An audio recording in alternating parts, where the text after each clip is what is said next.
pleased to welcome Matt Fitzgerald. The book is Life is a Marathon, as I spill my water all over the place. Matt is the author of 80-20 Running and How Bad You Want It. He will be interviewed tonight by Jason Fitzgerald, who is of no immediate relation, for the Strength Running podcast, which you'll be able to find on Apple Music and Spotify. So please join me in welcoming Matt Fitzgerald. Thank you. All right, well, thank you everyone for coming. I've invited everyone here for the most part. And thanks Tattered Cover for hosting us this evening. What I want to do is maybe do about 30 minutes of a discussion about Matt's book, and then afterwards we'll take some Q&A from the audience.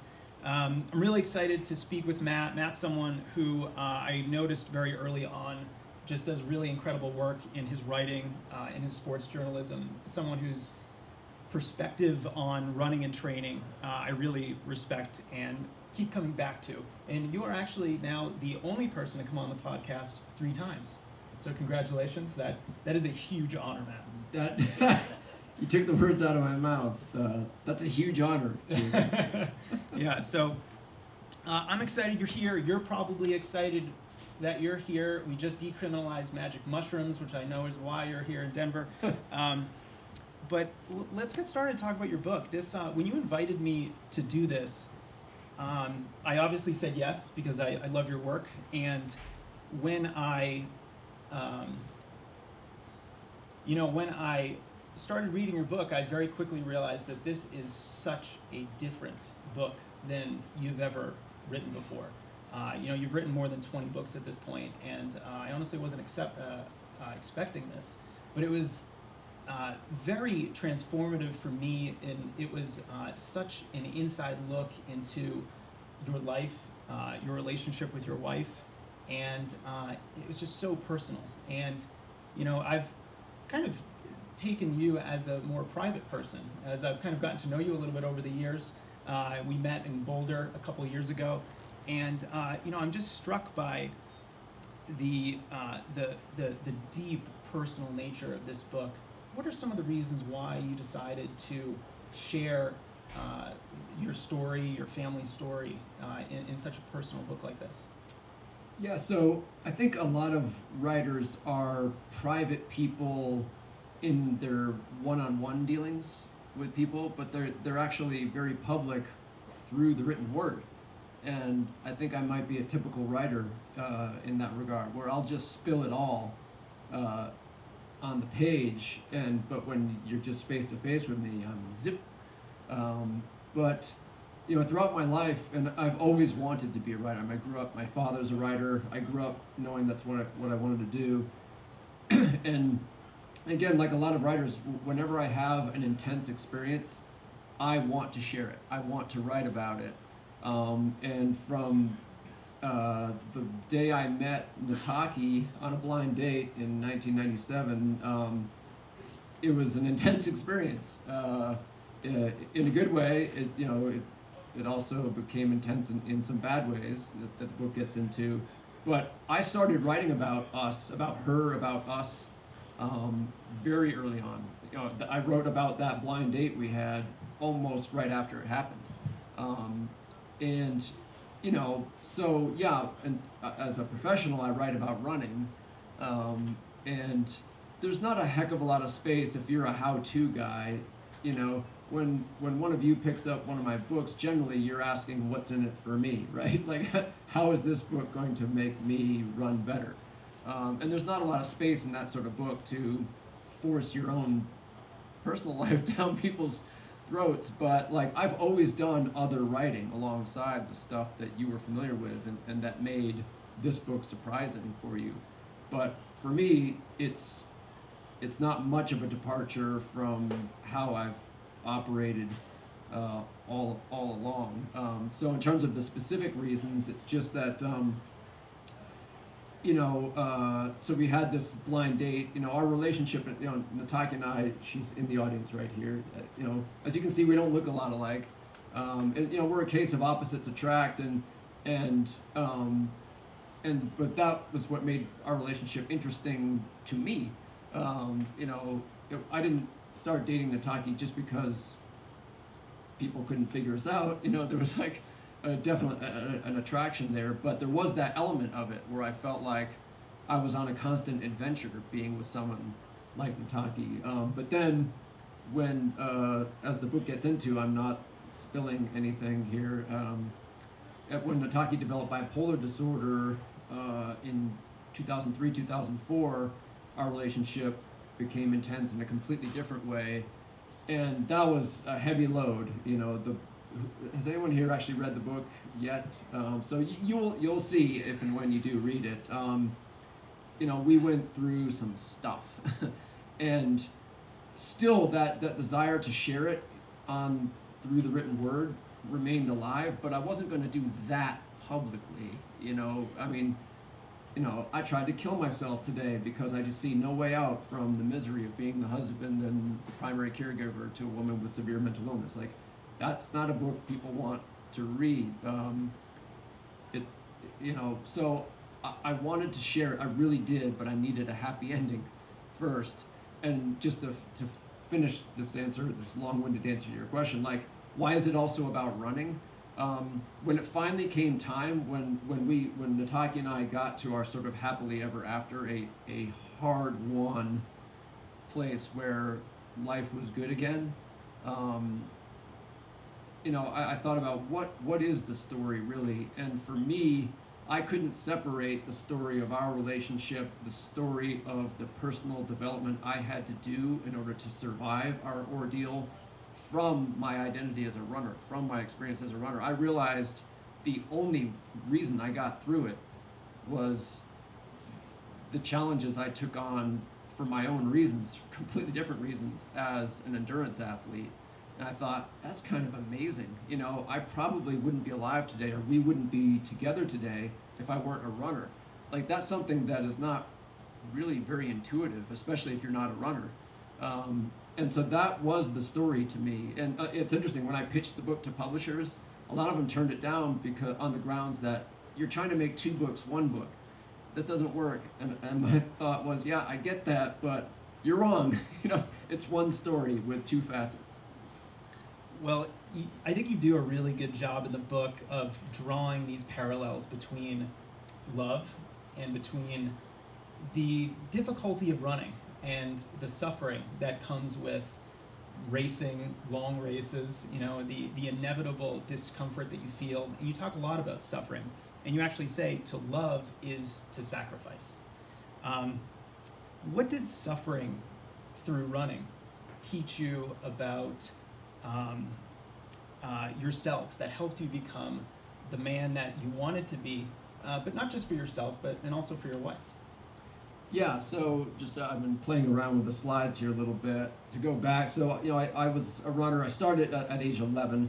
So in addition to getting the writing from my father, I also got the running from him. He ran his first Boston Marathon in '83. I finished it with him. I ran the last mile with him, and I became a runner.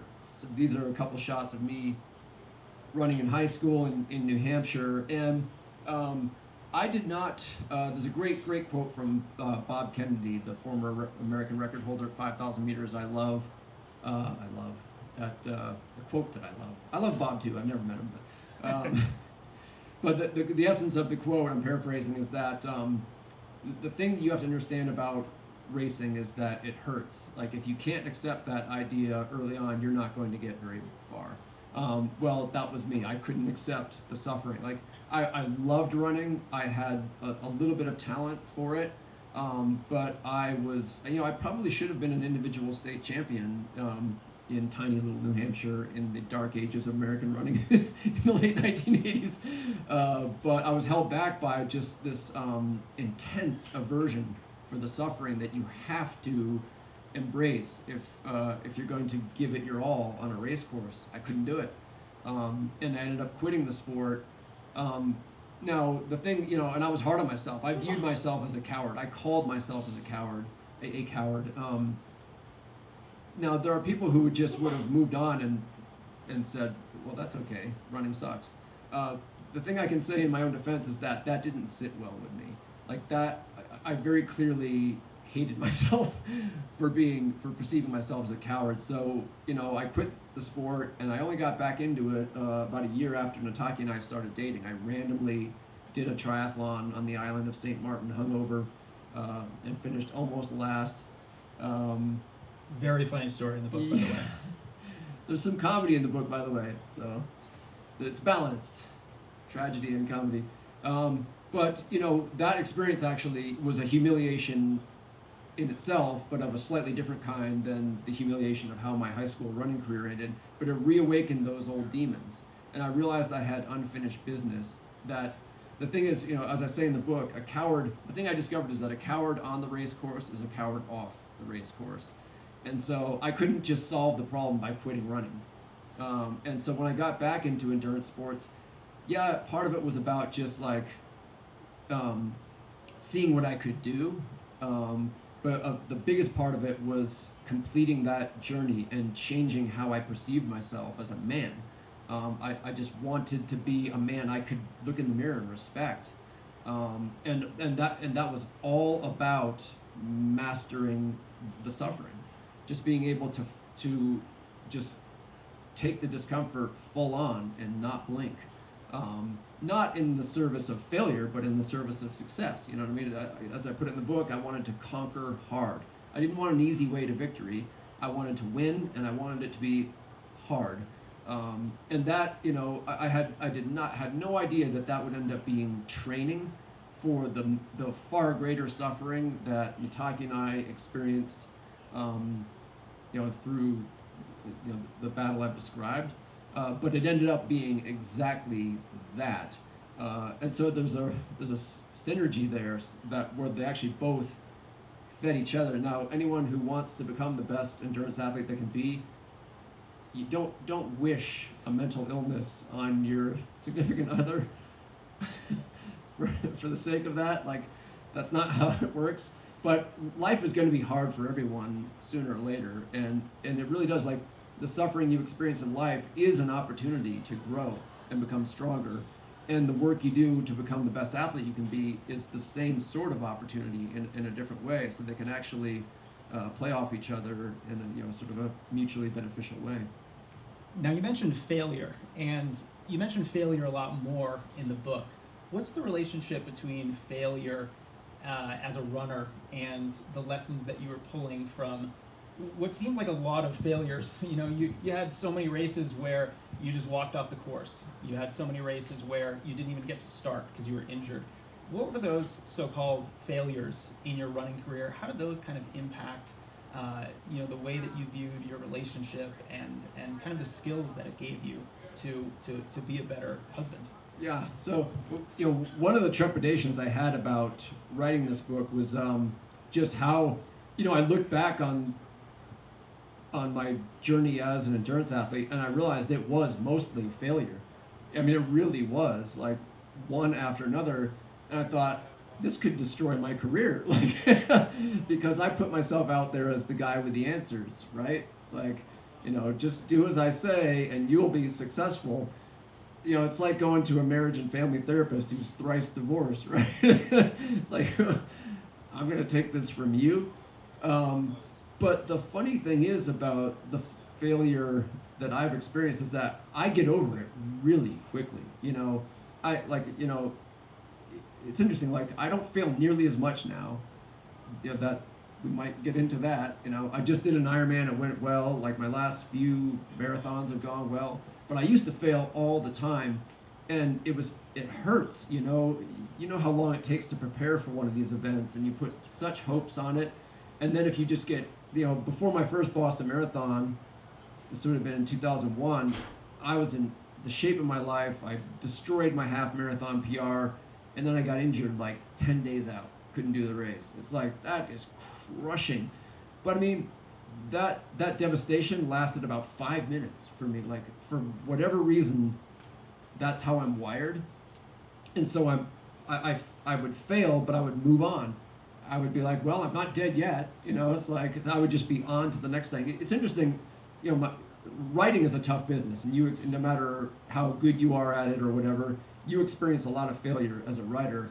And my dad, when he saw that I wanted to go down that path, one of the best pieces of advice he gave me was, when you submit something and it's very likely to be rejected, because that's just how it works, like, start working on the next project, because it'll soften the blow of rejection when it comes. And I took that to heart. So I've always done that as a writer, and I think I do it as an athlete as well. So I would fail, but the next thing was already out there for me, and I was just instantly all about that. It's like, oh well, that sucked, but on to the next thing.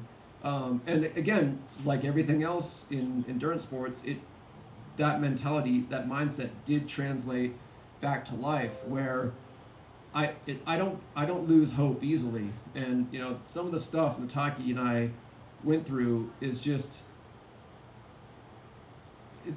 it was really bad.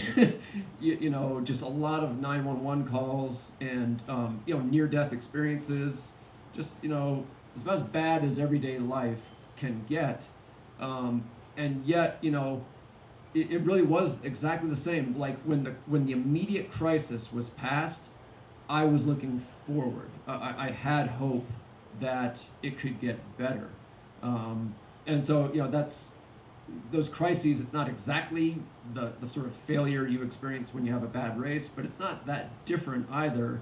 And so maybe the same coping skills really got me through both.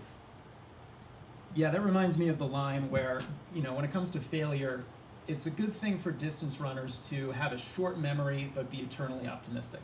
And so whenever you have a bad race or you get injured, you fall off the horse, you got to just continue on. Now, Matt, you've learned so much. You've kind of gone through so much athletically and in your personal life. What would you say to someone who's going through some real hard adversity right now? What kind of lessons would you have for that person tonight? Yeah, one thing for me, and like I'm not a self-help guru. Like I've just had that's in the book. I know the story. Yeah, so I can only speak from my experience. I can't speak. I don't know what a psychologist would say, but just based on my own experience, I have discovered, and again, as an athlete first, really, you have so much more control over your thoughts and emotions than you think you do. I'll just, these tattoos these are not prison tattoos. I did an Ironman triathlon on Saturday. You're basically exercising intensely all day. It's really hard, and things go wrong. And, just based on all of my experience as an athlete and my journey with Nataki, like, I was mentally indestructible throughout that day. And, like, shit went wrong left and right, and it was really hard. I was not just trying to finish, I was trying to qualify for the world championship. So I am getting after it. And I had a lot, Nataki would tell you, the time and energy and money I invested in preparing for this race. It was a huge deal for me, and it was incredibly hard. But I was absolutely in control of my mind from start to finish. Like, I halfway through the bike ride, I got a drafting penalty. I'm not a cheater. Sometimes it's hard to avoid these things. So it's like 5 minutes. You have to get off your bike and stand for 5 minutes, and you're trying to, like, qualify for the world championship. Like, think about how long those 5 minutes are. But I was, like, just joking with the referee, and, like, I was just like, these things happen. And it sounds like I'm patting myself on the back, but all I'm really saying is that I got to this place through work and experience, and I'm nothing special. My whole point, actually, is that I wasn't born this way. Like, by nature, I am a mental weakling, but I was intentional about changing that, and I did change it. Yes, partly through experiences that I didn't choose, but, I have and it's really a good feeling, actually, because I was out on that race course with things going wrong, and just there's a comfort in knowing that you're in control. That's just like, you know what? Like, the referee can't F with that. Like, my energy gels fell out of my back pockets. Like, that can't F with that. Nothing can. Like, I have control over that. And it's the same in everyday life.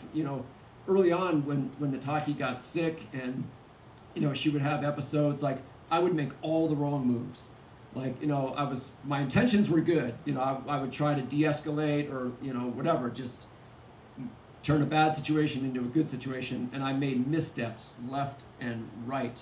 And I was very quick to hit the panic button. Is there anything I'm saying not true?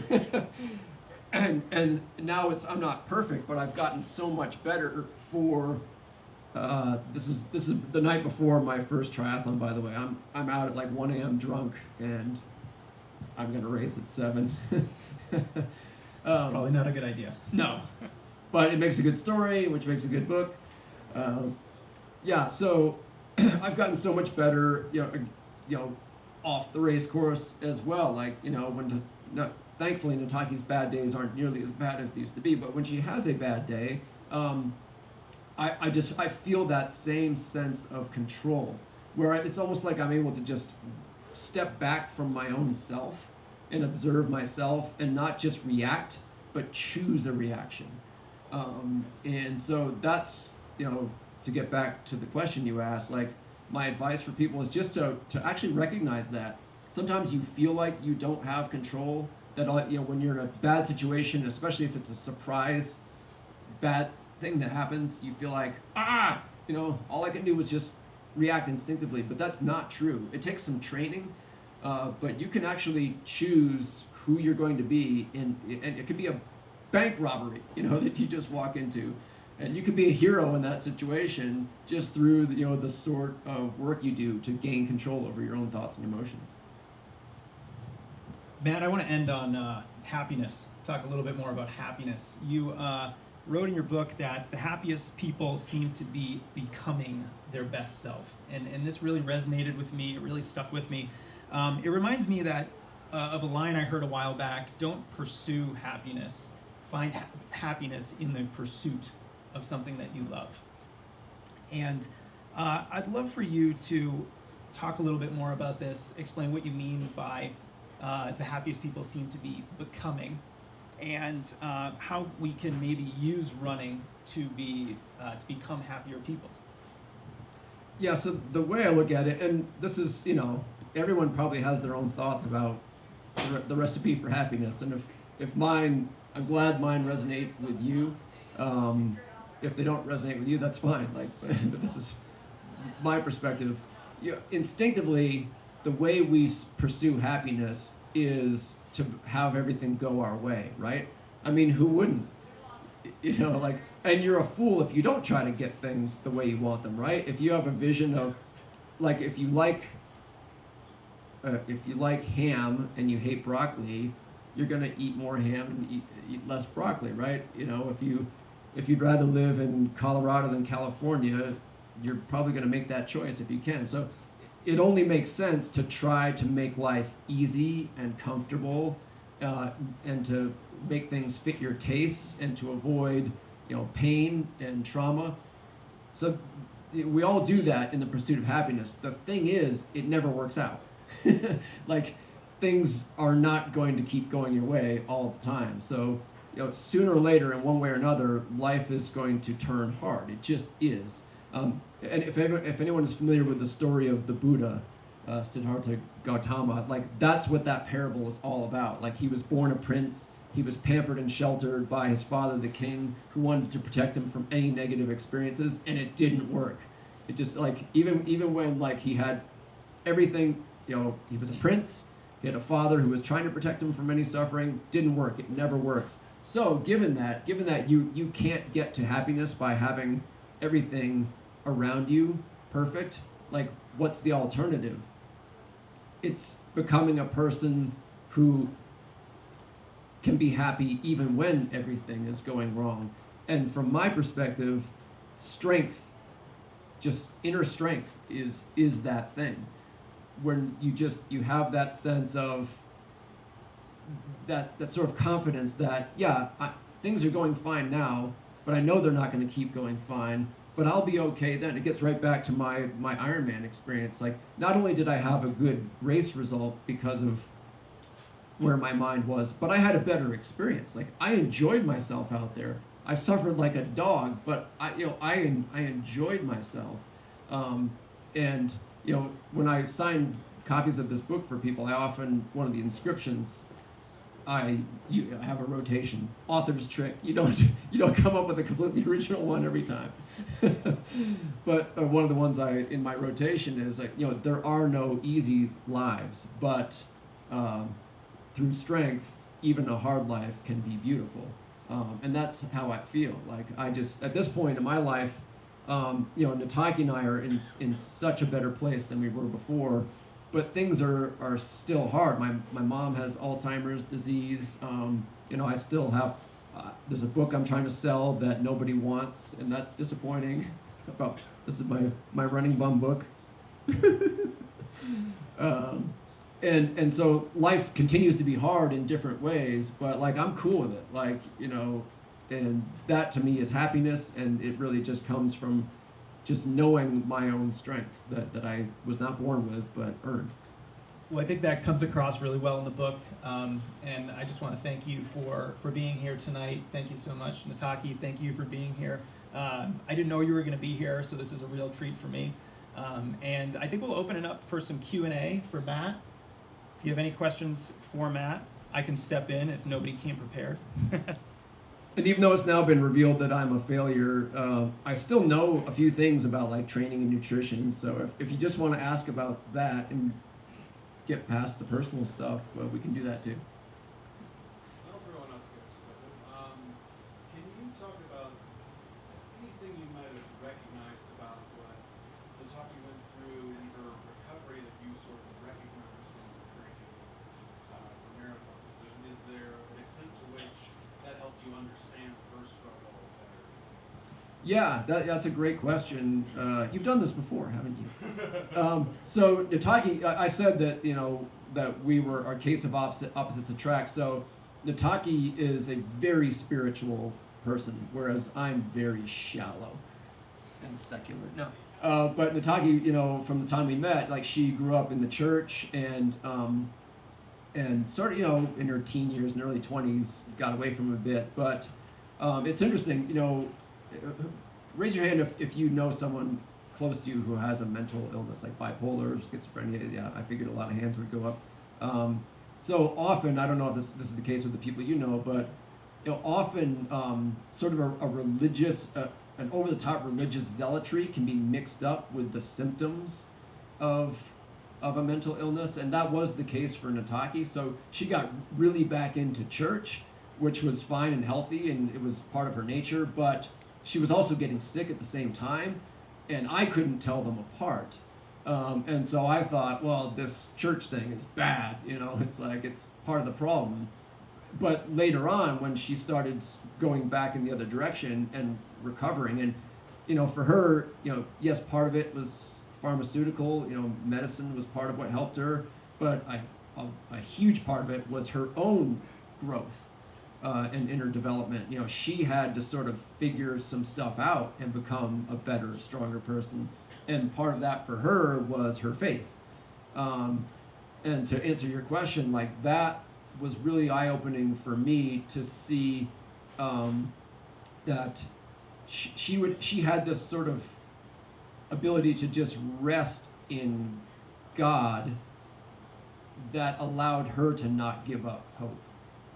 And to keep taking the next step no matter how dire things were now. And that reminded me a lot of what I was trying to achieve through, somewhat different means. Now, I'm not implying that I'm in the same place spiritually as I was when we first met. I'm not. But we are still different in that regard. Nataki's just has one foot in another dimension at all times. And that's different from the way I am, but there's also a real parallelism. And like one way or another, you just have to have faith. you do. Like you can't go by sight entirely, or you will give up. Like if you just all you have to judge the future on is the evidence in front of you, I don't see how you can go on sometimes. But Nataki has her way of doing that, which is great, because it can't, she tried running with me one time and made it a quarter of a mile. So if running were the only way to get to this place, like, that would suck for a lot of people. But you know, thankfully, there's more than one path. Yes. First off, I would have a different answer to that question, because for me, like, when you just can't, when it's taken away from you because your body betrays you, as soon as you can do it again, your hunger to do it is unstoppable. You know, so I've almost never been in a place where it was my mind stopping me from exercise. And even now, it's funny. I you know, this could change at some time, but like, I did this Ironman on Saturday. On Sunday, I was plotting my next adventure. Like, you know, the wounds hadn't even begun to heal yet, but I'm just on fire for this path, this passion. So it's actually hard for me, because I know motivation is a struggle for a lot of athletes. That you know, when mental illness is part of the recipe, it gets it to another level. But for everyone, it has, you know, cycles, ebbs and flows, and sometimes you just, you know, you struggle to find a reason to get out there and do the next workout. Like, honestly, I can't relate. Like, at this point, I can't relate. You know, even now, like, I ran 30 minutes this morning, and it was because I'm just beat to crap. Like, it was harder than the marathon I did in the Ironman. Like, it was more unpleasant. But I just, like, I wanted to be out there doing it.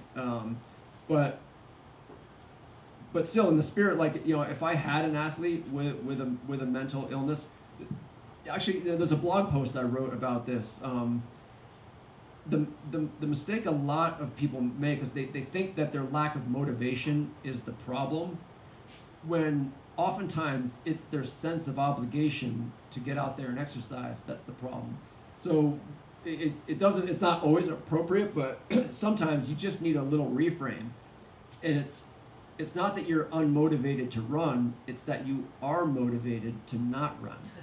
And that sounds like a joke, but I'm really serious about that. And I have those times too, when you know, I'll just relate it to my current situation, just on the diet side, because that's the thing where motivation can go up and down too. You know, normally my diet is really good. You know, I'm very careful about how I eat, but since I completed this race, like, you know, yesterday at the hotel we stayed at, they had Captain Crunch in the breakfast room, and I saw it, and Captain Crunch is my thing. It's my jam. And I had 2 bowls of it.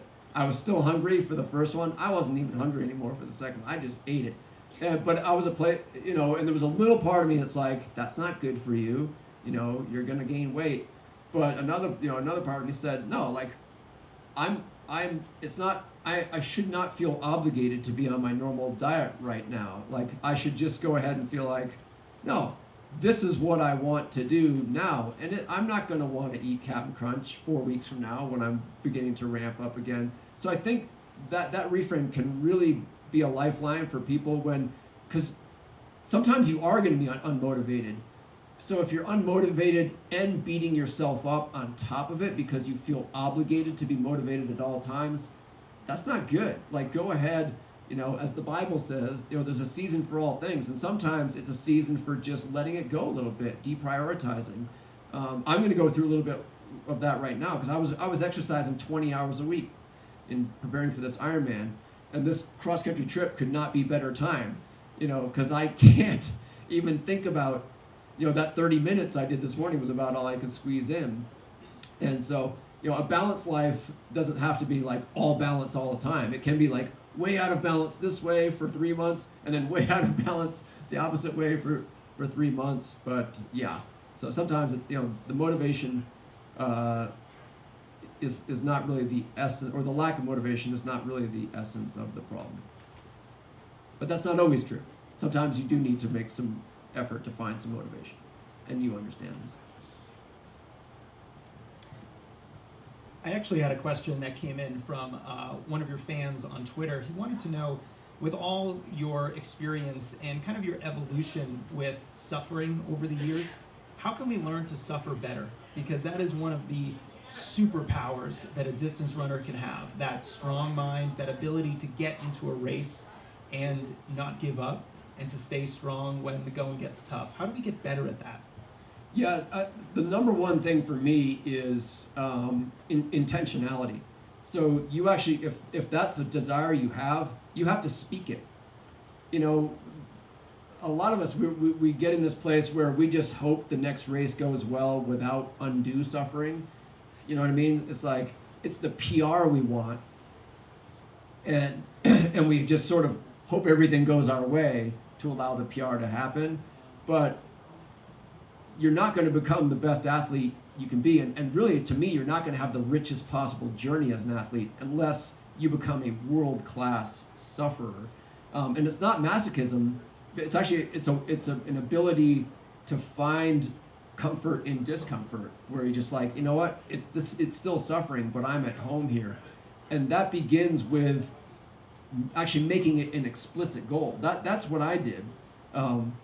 When I got back into running and triathlon in my late 20s, like I would rate my performance in races not based on my time or place, but on a scale of 0% to 100%, how much did I leave out on that race course? That was the only measuring stick I cared about. And I was ruthless with myself. I did not let myself off the hook. And it did not happen overnight. It's not like I came up with that idea and the very next race I left it all out there. That did not happen. But it put me on a path where getting to the ability to leave it all out there was inevitable. As long as like that remained my conscious intention and I never let myself off the hook, it will happen. Like, and that's not the magic wand answer that some people want, but that's the point. You know, there is no magic wand answer. We're talking about getting good at suffering, folks. Like, it's inherently hard, but it should be that way. Like, you know, now when I line up to race, I feel like when it gets hard, that's my greatest advantage. Like, I look around, I have these thoughts, like, I look around to the other racers and I think I'm stronger than every single one of these people. And just think how awesome it would be to have that thought for yourself and believe it, you know, to really believe it. It's like, I can't wait until like the worst moments of this race, because I may not be the most talented, I may not have done the most training, but that's my moment where I can shine. But all of this has to be like stuff you actually think about. Like, there's a chapter in my book, How Bad You Want It, that focuses on Steve Prefontaine. And we all know about Steve Prefontaine. Like, he loved to talk about how good he was at suffering. But the whole reason he did that is because he hated suffering. Trust me, he hated it as much as anyone. He talked himself into it. He was doing exactly what I did. Like, he was trying to turn something that he really recoiled from and make it his greatest advantage. And I believe me, if I can do it, anyone can, because it's, as I've said 5 times now, it is not how I was born. Yes? Hey, Matt, my name's Justin. I'm a clinical psychologist specializing in sports performance work. So first of all, just thanks so much for your contribution to the field and how you write. I just really appreciate it. Thank you. So my question is kind of to your point that you're talking about right now. How do you train your mind both in and out of sport? Yeah, so, you know, I keep going back to this Ironman thing because it's just so fresh. It's the most recent example. There was you have to train smart, right? Like, you don't get good at suffering by suffering all the time. And actually, a lot of champion athletes will tell you that. Like, you got to save something. Like, one of the weaknesses of CrossFit, for example, is that's the ethos. It's just like, give 100% every time you're in the box. Like, nobody can do that. Like, if you try to give 100% every time, what you'll do is give 91% every time and tell yourself it's 100%, and then you'll forget what 100% even looks like, right? And actually, you know, you would probably know this being in the field. Like, in sports psychology, they're talking a lot about, forever we've been talking about like physical loading, but there's also emotional loading. And what the research is showing is that if you want to get the best results from your training, you actually have to be having fun most of the time. But you have to really, really suffer some of the time. And so there's about, it's sort of like an 80-20 thing. Like your training should be physically 80% easy. Yeah, that was a redundancy. Physically 80% easy and 20% hard, and sort of psychologically as well. So in my training, that's what I do. Like, I go out of my way to make it enjoyable. You know, whether it means like, I want music today, I'll have music today. Like, I want to train somewhere else today, I'll train somewhere else. I want company today, I'll call someone up and work out with whatever it is that makes the training more enjoyable. Because if it's enjoyable, you'll invest more of yourself into it, and you'll be able to sustain it longer, you'll get more out of it. But there's the other side of it, the 20% where it's time to hurt. And in that regard, you know, there were certain workouts, and, you know, confession, I actually don't train according to plans. Like, I take it, I mean, I know I have structure, but I don't decide 2 weeks ahead what I'm going to do. I have a general sense of where I'm going. So sometimes I would think about, okay, I know I want to do intervals on the bike tomorrow. What am I going to do? And sometimes I would think of three workouts that would make sense in terms of where I was in my training. And I would think, okay, workout A, I would love to do. Workout B, workout C, I don't want to do that. And I would do workout C. And because it didn't play to my strengths as an athlete, because I knew it would hurt more. And that's exactly why I did it, because it was time for that. And so that's something that you need to do with your training. Like, you know, there's more than one tool in the toolkit of, like, you know, just the psychology of the sport. You know, there are people who sort of treat, like, toughness as a security blanket. They try to make it the solution to everything. It's because it's really a form of laziness. It's like, I don't want to deal with 9 tools. I don't want to have to figure out, you know, 12 things that I have to do. I just want one thing. That's laziness. Even if toughness is your answer, you're still being lazy. You know, if you just take a sledgehammer to everything all the time. But it is one of the tools. Like, you have to use that one. And so, yeah, I would do workouts that were just, again, like, similar to some of the races I did when I was trying to build mental toughness. Like, the whole point of the workout was to hurt. And yeah, it had mathematical structure. I was doing a certain number of intervals of a certain duration at a certain intensity, but I chose those numbers based on, like, what is the limit of, like, how much pain I can endure today without it being, like, destructive. And so, you know, that's an answer to your question.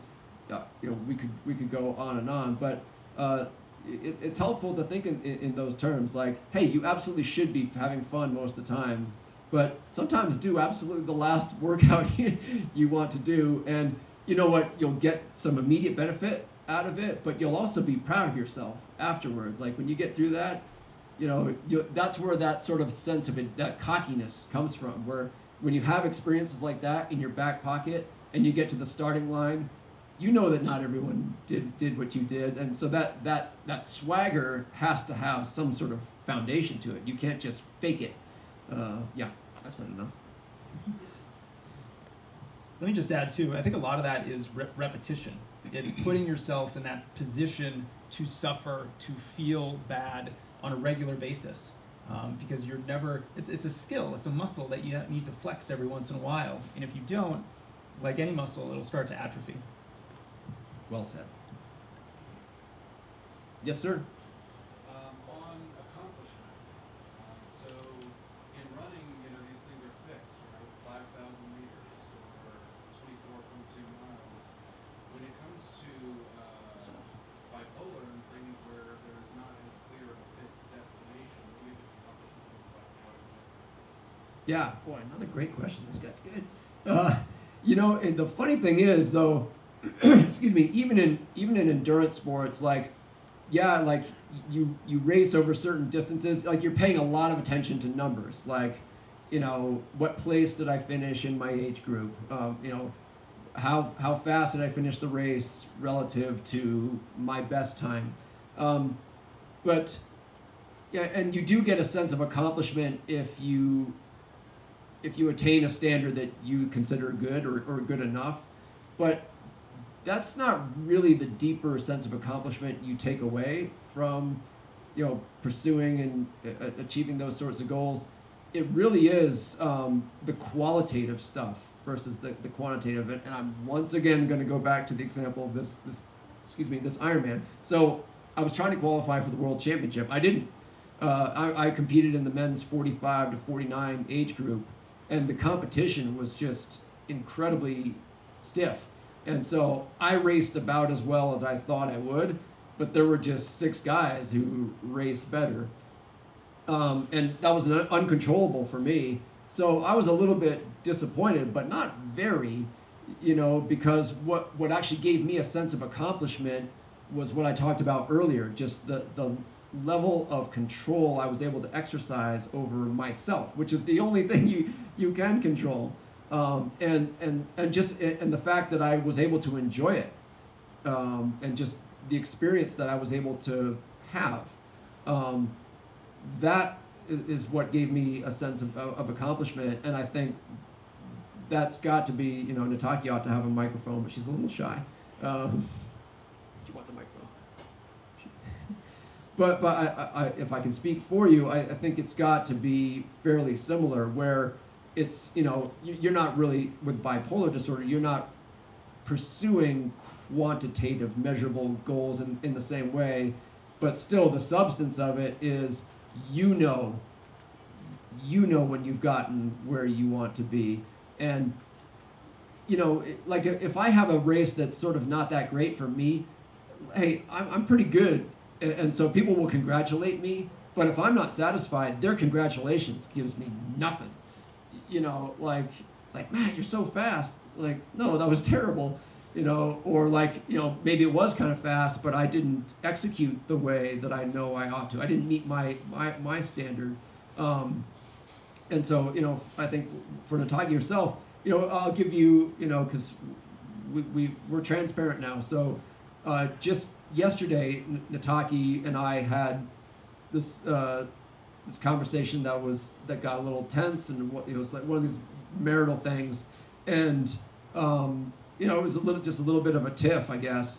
And today in the car driving here, she went over it. She sort of talked it through, and she said, and she apologized. She said, I was in kind of a funny place in that moment, and she felt like she had contributed to the tiff in a way that, in retrospect, she wished she had been able to avoid. So that's her holding herself to a standard, just like I do as an athlete. Again, not measurable, but the whole, a big part of the reason Nataki does so well at most times is because she holds herself to that standard, which again doesn't have the same kind of measuring stick. But again, the parallels, I hope, are clear enough.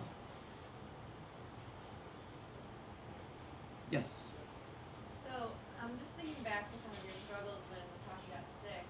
I can imagine that might have been like very lonely. I was just wondering if, during that time, especially when you were working on your mental strength, if you had support or fellow athletes or friends that kind of helped you along your journey.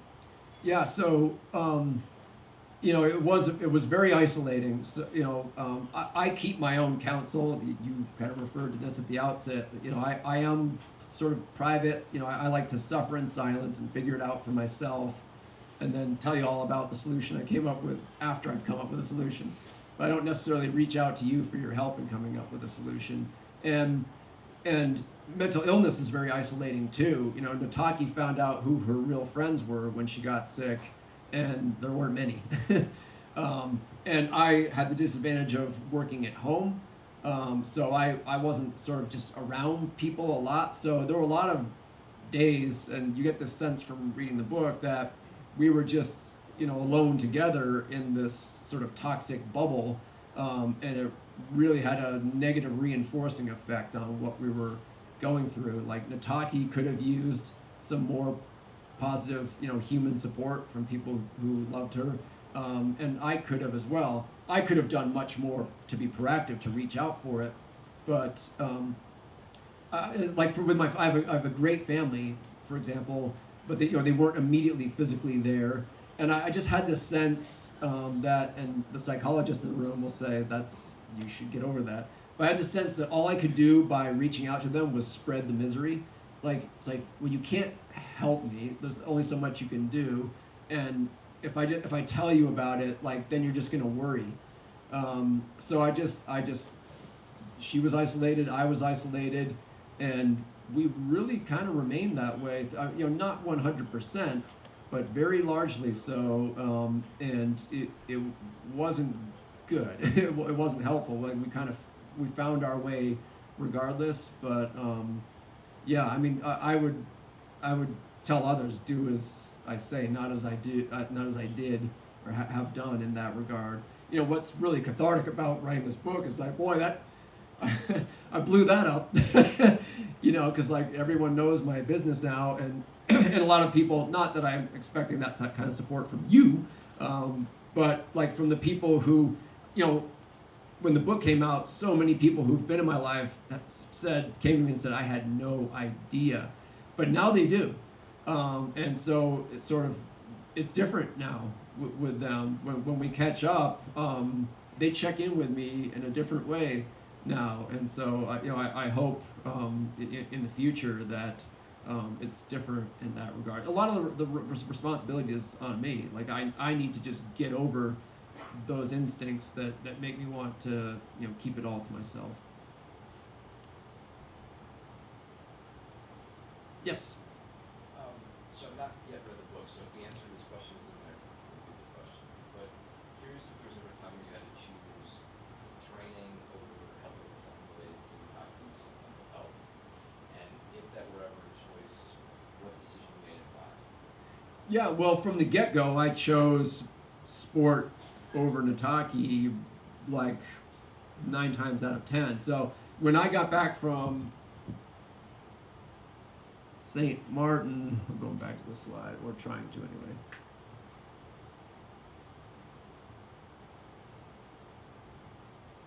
I've gone too far. There we are, St. Martin.